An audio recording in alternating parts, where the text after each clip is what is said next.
touch the ground, but yeah, I'm flying. Yeah, I'm flying. Rapidly moving. Without you, I'm losing control. I need me, so baby, I have you to hold.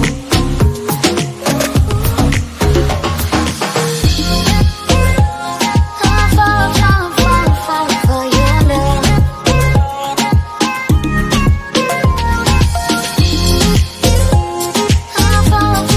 I'm falling for your love. For your love.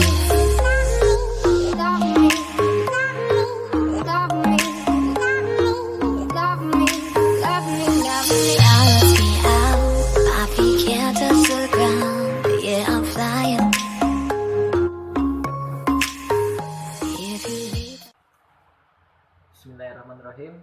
Assalamualaikum warahmatullahi wabarakatuh. Perkenalkan, kami dari kelompok 6 yang beranggotakan itu ada 6. Yang pertama ada Isna Ngasoro Yuliana, yang kedua ada Maulana Aksan, yang ketiga ada Irfan Eko Priyono, yang keempat ada Agung Wahyudi, yang kelima ada Naili Arsakus Sabti, dan yang keenam ada saya sendiri, Restu Pratomo.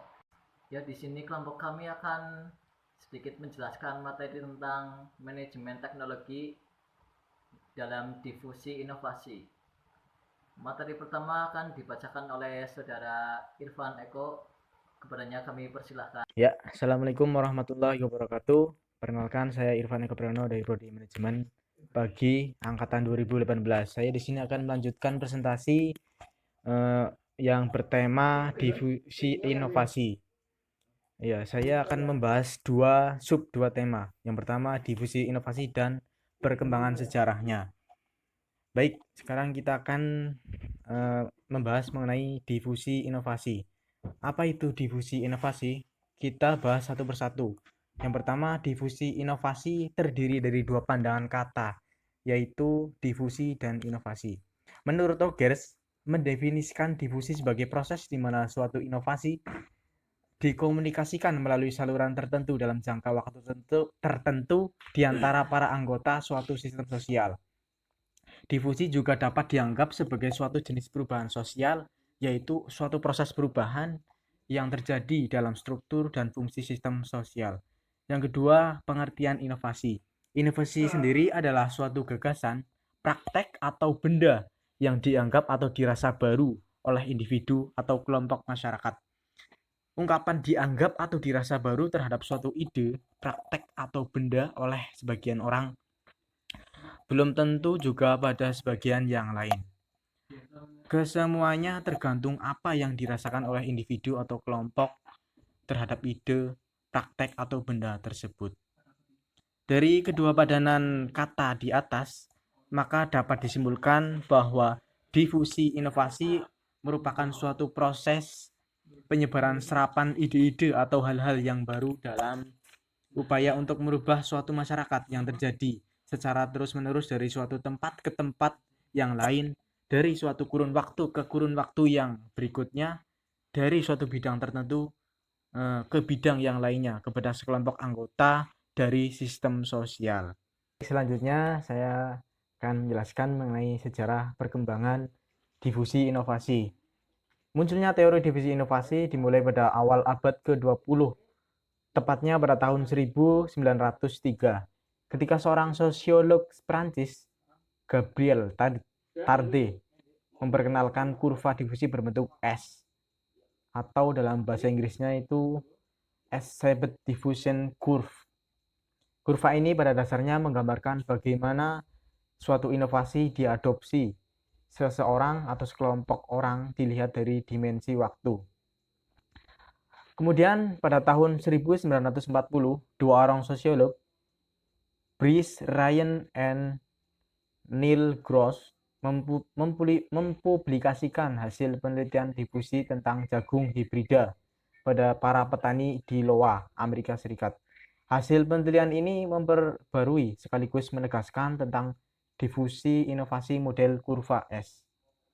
Perkembangan berikutnya dari teori difusi inovasi terjadi pada tahun 1960, di mana studi atau penelitian difusi mulai dikaitkan dengan berbagai topik yang lebih kontemporer, seperti dengan bidang pemasaran, budaya, dan sebagainya. Disinilah muncul tokoh-tokoh teori difusi inovasi seperti Everett M. Rogers dengan karya besarnya Diffusion of Innovation, Floyd Schumacher yang bersama Rogers menulis Communication of Innovation, A Cross-Cultural Approach, sampai Lawrence Brown yang menulis Innovation Diffusion, A New Perspective. Ya, itulah sedikit penjelasan mengenai apa itu difusi inovasi dan perkembangan sejarah difusi inovasi. Sekian dari saya. Assalamualaikum warahmatullahi wabarakatuh. Ya, saya Abu Wahyudi di sini akan menjelaskan tentang pengertian dimensi difusi inovasi. Yang pertama, diseminasi dalam bahasa Inggris dissemination adalah suatu kegiatan yang ditujukan kepada kelompok target atau individu agar mereka memperoleh informasi, timbul kesadaran, menerima, dan akhirnya memanfaatkan informasi tersebut. Diseminasi merupakan tindak inovasi yang disusun dan disebarkannya berdasarkan sebuah perencanaan yang matang dengan pandangan jauh ke depan, baik melalui diskusi atau forum lainnya yang sengaja diprogramkan, sehingga terdapat kesepakatan untuk melaksanakan inovasi. Dari kesimpulan di atas, diseminasi adalah proses penyebaran inovasi yang direncanakan, diarahkan, dan dikelola. Hal ini berbeda dengan difusi yang merupakan alur komunikasi spontan sehingga terjadi saling tukar informasi dan akhirnya terjadi kesamaan pendapat antara tentang inovasi tersebut. Assalamualaikum warahmatullahi wabarakatuh. Perkenalkan, nama saya Nayeli Arsaku Sakti, NIM 2018 02080838, Prodi Manajemen. Di sini saya akan melanjutkan materi tentang difusi inovasi, yaitu elemen-elemen difusi inovasi. Elemen-elemen difusi inovasi ada 4. Yang pertama, inovasi, saluran komunikasi, jangka waktu, dan sistem sosial. Elemen inovasi adalah gagasan, tindakan, atau barang yang dianggap baru oleh seorang. Dalam hal ini, kebaruan inovasi diukur secara subjektif menurut pandangan individu yang menerimanya. Jika suatu ide dianggap baru oleh seseorang, maka ia adalah inovasi untuk orang itu. Konsep baru dalam ide yang inovatif sama sekali. Komunikasi adalah alat untuk menyampaikan pesan-pesan dari sumber kepada penerima. Jika komunikasi dimaksudkan untuk memperkenalkan suatu inovasi kepada halayak yang banyak dan tersebar luas, maka saluran inovasi yang lebih cepat dan efisien disebut media massa.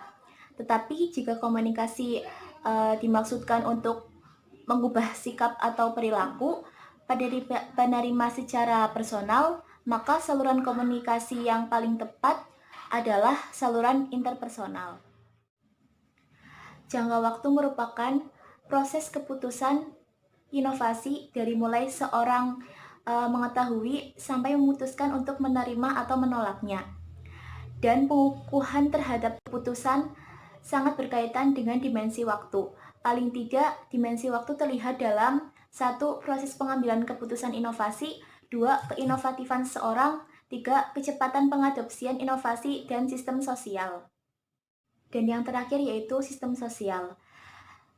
Sistem sosial merupakan kumpulan unit yang berbeda secara fungsional dan terikat dalam kerjasama untuk memecahkan masalah dalam rangka mencapai tujuan bersama. Perkenalkan, nama saya Muhammad Hasan, Prodi Manajemen. Saya akan melanjutkan presentasi kali ini. Pengertian dimensi difusi inovasi.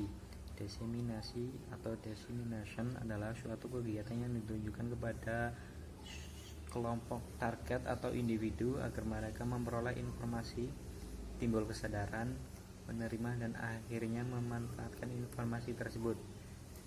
Ya, diseminasi merupakan tindakan inovasi yang disusun dan disebarkan berdasarkan sebuah rencana yang matang dan pandangan jauh ke depan baik melalui diskusi atau forum lainnya yang sengaja diprogramkan sehingga dapat kesepakatan untuk melaksanakan inovasi.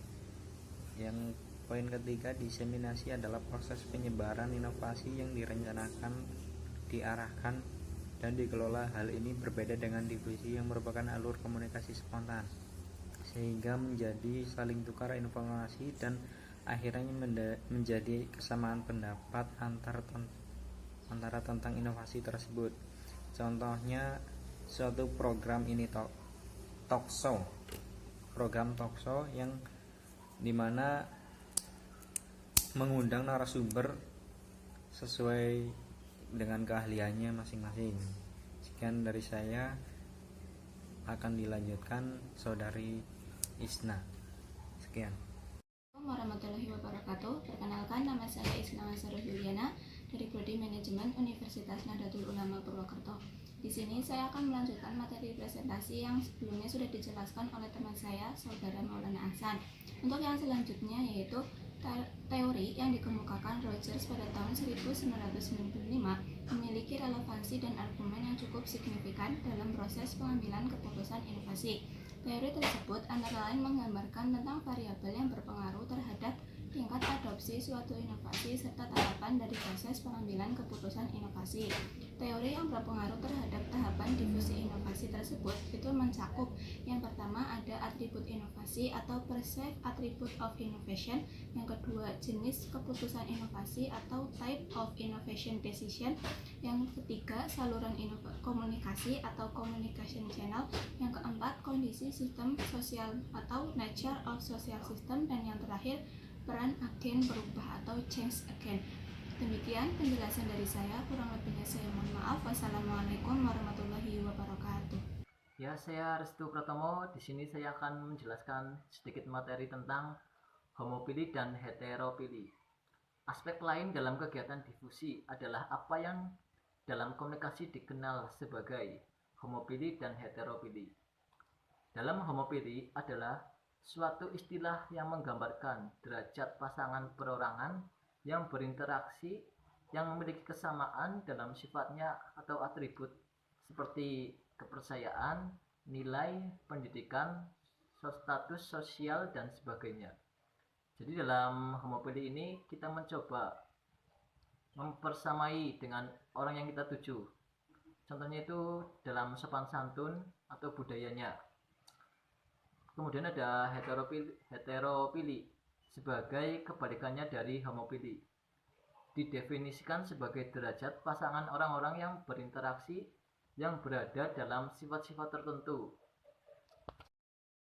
Contoh ilustrasi dari homopili itu ketika kita melakukan kegiatan presentasi proposal kerjasama dengan pemimpin perusahaan yang berasal dari Yogyakarta.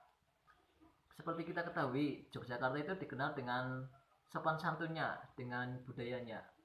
Jadi kita sebagai presentator atau pengaju proposal itu harus melakukan presentasi dengan santun, tetapi kita harus jelas dan pasti. Dengan begitu, otomatis proposal kita akan menarik orang tersebut atau perusahaan tersebut untuk bekerja sama dengan kita. Dan otomatis jika kita menjelaskannya itu dengan sopan santun sesuai dengan budaya mereka, bisa-bisa proposal kita itu akan diterima. Tetapi jika kita melakukannya dengan heteropili atau hal yang berbeda dengan presentasi yang tadi dilakukan dengan homopili, contohnya itu ketika kita presentasi dengan orang Yogyakarta yang dikenal dengan sopan santunnya atau budayanya, malah kita itu mempresentasikan itu dengan lugas, dengan menggunakan bahasa Inggris dan banyak mengambil contoh-contoh kasus dari luar negeri. Otomatis perusahaan tersebut atau orang tersebut itu tidak tertarik karena Yogyakarta itu dikenal dengan sopan santunnya, tidak dengan kelugasannya. Jadi kalau kita presentasi atau akan mengajukan proposal kerjasama dengan perusahaan, kita harus menentukan budaya ataupun ciri khas dari daerah tersebut agar proposal kita itu diterima. Ya, sedikit saya ambil kesimpulan. Di sini inovasi merupakan sebuah ide, barang, kejadian, metode yang dirasakan atau diamati sebagai suatu yang baru, bagi seorang maupun kelompok masyarakat. Difusi adalah proses yang terjadi pada suatu waktu dan memiliki 5 tahapan, yaitu tahap pengetahuan, persuasi, keputusan, implementasi, dan komunikasi. Diseminasi merupakan tindak inovasi yang disusun dan disebarnya berdasarkan sebuah perencanaan yang matang dengan pandangan jauh ke depan, baik melalui diskusi atau forum lainnya yang sengaja diprogramkan, sehingga terdapat kesepakatan untuk melaksanakan inovasi. Prinsip homopili merupakan salah satu prinsip berkomunikasi di mana komunikator dan komunikan atau pembicara dan khalayak atau lawan bicara merasa berada dalam persamaan. Sedangkan heteropili yaitu sebaliknya, ketika pembicara dan khalayak atau lawan bicara berada dalam suasana perbedaan. Yaitu presentasi dari kelompok kami. Apabila ada yang kurang paham, monggo ditanyakan. Terima kasih atas perhatiannya. Wassalamualaikum warahmatullahi wabarakatuh.